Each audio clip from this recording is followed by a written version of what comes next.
by recursion. The function call itself, it is called as recursion. The recursion is the function that's called itself, that is called as recursion. What is meant by recursion? So let's discuss how the recursion is the process. They can they can reduce the iteration and use the method and call itself, it's called as recursion. So let's discuss about the recursion in example. In a small example, in small example, by you can create the sum of the array. In recursion function, you can create the method.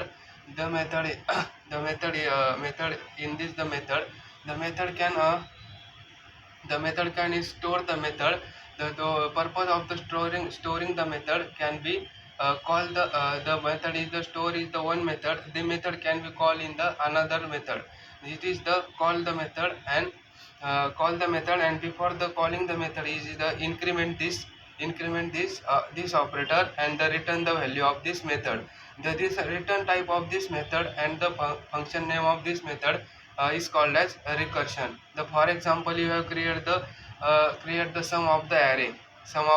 Integer a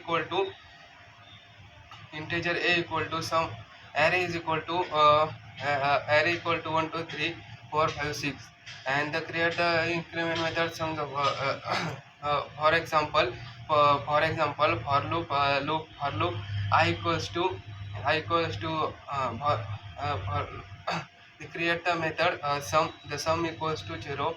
In this, the call the sum method and the return sum equals to sum equals to 0, and the sum plus plus, and the call the methods and call method call the method and store the method. It is called as recursion. The recursion is the high memory space. The recursion is the lengthy as compared to iteration. The recursion is the store the memory as the stack memory. The most of the time you cannot use recursion in our coding because the recursion is the very lengthy process.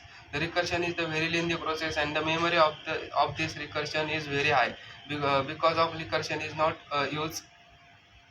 The some advantage of recursion is the recursion is very very tough is code. So it is the very it is a very functionality can be provided in recursion. The recursion is reduce the iteration and use the method. The time consuming of recursion is very high as compared to iteration. The recursion is the lengthy process. The disadvantage of the recursion is the very lengthy process. The memory of the recursion is very high. Time consumption is the all about the recursion. So our today's topic in recursion is it. I will meet our next video. Thank you so much.